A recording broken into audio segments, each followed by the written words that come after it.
Coming up, it's the next installment of my faction breakdown, and this time, the Brotherhood will not be denied. Plus, unit mixing. Pitbull spam is like so 2007. And you want to win a game in 3 minutes? I'll show you how to fight dirty. Oh, and is it too late to say Happy New Year? This is Command School.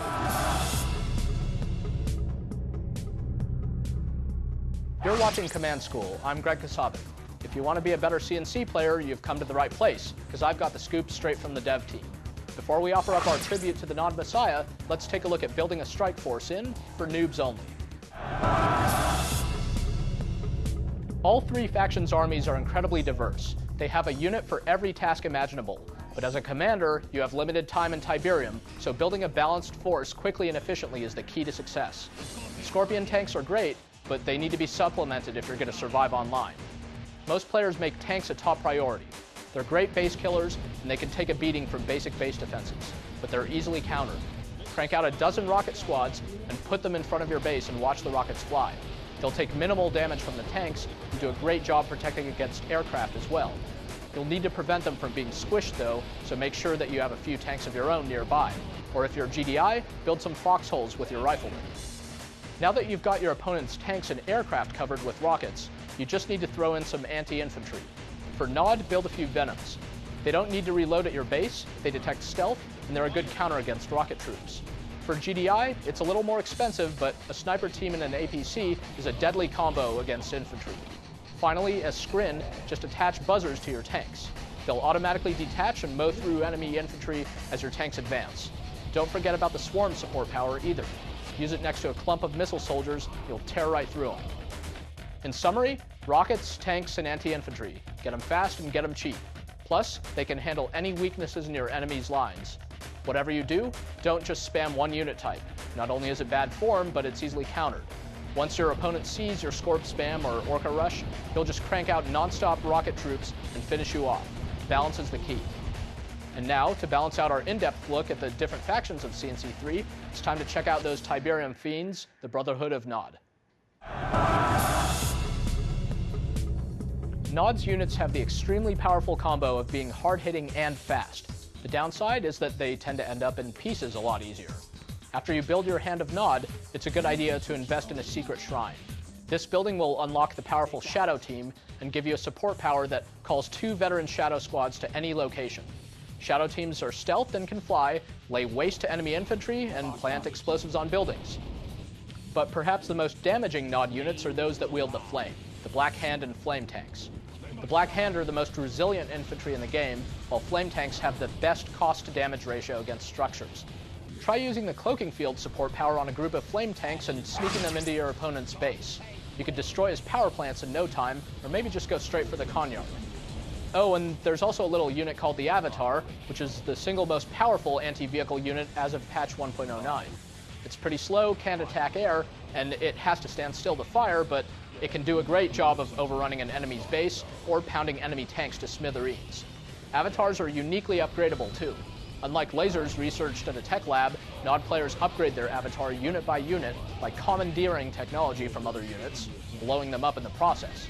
Popular commandeering choices include the Flame Tank, which lets the Avatar deal with infantry quite nicely, and the Beam Cannon, which gives the Avatar a second weapon. Try commandeering units that are heavily damaged to gain the most bang for the buck. Nod stealth is a real advantage too. Nod harvesters are stealthed until docked, just one less thing to worry about as you defend your base. The aptly named stealth tanks can also leave an enemy base in shambles almost as well as flame tanks, and they're more versatile to boot.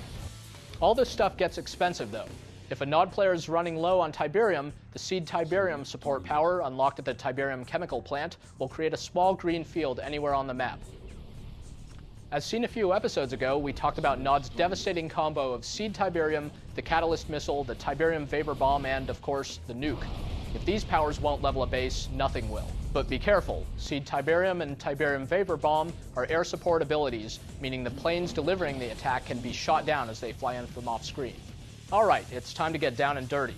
Here's a few strats that can win or lose a match in less than 3 minutes. These gutsy tactics put everything on the line. Try them out at your own risk. First, the classic engineer rush. Engineering an opponent's Conyard will win you the match in no time. but engineers are slow and vulnerable, so you shouldn't just charge them in. With just a power plant, refinery, war factory, and barracks, GDI can build a handful of APCs packed with engineers and charge the enemy's base. But just because they don't have garrisonable vehicles of their own doesn't mean the other factions can't join in on the fun. Nod can tech to airfields and call for transport to protect their saboteurs. As for Skrin, their assimilators gain stealth when they're not moving. Once your assimilators are in, capture away. Nod have another unique infantry rush in the Shadow Team. Power plant, Hand of Nod, Secret Shrine.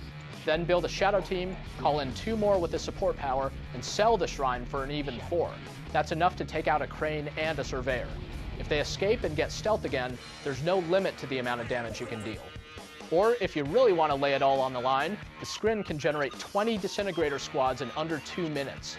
Build a reactor and 3 portals, then sell your drone platform. This will leave you with enough cash to crank out 20 disintegrator squads. Protect them against infantry with 4 or 5 buzzers, and charge your enemy. You'll either level his base or be dead in the water. But hey, this isn't about being conservative.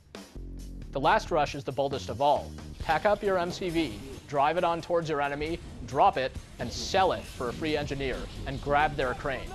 It's the fastest way to get an engineer into your opponent's base, but if you fail to grab a crane or a conhyard, you won't have a build queue. Want to get even fancier than that? Let's turn it over to you, the CNC Elite, for this month's Command School Honors. To get your strat featured on Command School Honors, just email it over to commandschool@ea.com and see if you make the grade. As for who Command School is honoring tonight, today's strategy is called the Orca Engineer Rush, submitted by basketball legend Michael Jordan? I'm sorry, wait. Turns out Michael Jordan is just the guy's online ID. Anyway, this strat is best used on a map like Tournament Arena, where your opponent will probably try to expand to a blue field early on. Playing as GDI, use an Orca Rush build order. For instance, refinery, power plant, command post, airfield, and then barracks. When you get your airfield, queue 3 Orcas right away and use radar scan on your opponent's blue field. Soon you should see him expanding. As soon as you see that expansion begin to deploy, call an Orca strike to put a stop to it. While that's happening, build 2 engineers and call in the Bloodhound support power. That's right, it's an APC engineer rush, but without the 2,000 plus credit price tag of a war factory and 2 APCs. Have the Orcas take out your enemy's harvesters at his main field. They should take out one and damage another before your pit bulls and APCs arrive. While the Orcas reload, use the APCs to clear any riflemen for your engineers and deploy the engineers on key structures like conhyards and refineries, selling them off immediately. Use the pit bulls to take out any remaining harvesters and deploy mines from your APCs at refinery docks in case a harvester survives. If you're up against a Nod player, remember that you can radar scan the TIB field to reveal stealthed harvesters. Taking out a conhyard and all his harvesters this early in the game will almost assuredly force him to surrender, but just in case he doesn't, keep harassing with your Orcas and build a small tank force to clean up the mess. Thank you, MJ, for that great strategy. Who knew you could do an APC engineer rush without a war factory? Brilliant use of support powers and reinforcements, too. Before the final bell rings, we've got one more tip for you from GameReplays.org. Low tip of the week, brought to you by GameReplays.org. Tonight's tip will help you with your map awareness, which means knowing the map you're playing on. This includes its special buildings, choke points, and TIB fields, but more importantly, it also means keeping an eye on your opponent. One of the most important aspects of map awareness is scouting. First, this lets you get to know the map. Second, it can reveal an incoming attack force, your opponent's undefended secondary base, or a weakness that you can exploit. It's easier to counter an army when you know what units it has. After sending some units into the fog of war to scout out, make sure you're constantly moving your camera around the map, including around your own base. Along with scouting, you may be able to counter an incoming attack. You may see an incoming army, but then notice a bigger force coming from a different direction. Always be on the lookout for that thing that can turn the tide of battle in your favor. So, what are some of the ways to learn how to do this? Pay attention to your minimap, and when you see the flashing icon, hit the spacebar to jump to that point of interest. But that's just the first step. Constantly move around the map, and set up camera bookmarks for important locations. Control plus JKL or semicolon will let you set a bookmark, and then hitting that same key without control will jump you there. Also, hotkey at the very least your attack groups. Double tapping the number of the group will jump you to its location. And of course, watch replays of the top guys, or anyone who beats you, from their point of view and see how they control their camera. As straightforward as it might sound, it takes a surprising amount of practice and finesse, and helps separate the best players from everyone else. Well, that's all I've got for you for this time. Tune in next month for more tips, tricks, and secrets. Dev tested, player approved, this is Command School. For Command & Conquer TV, I'm Greg Kasavin.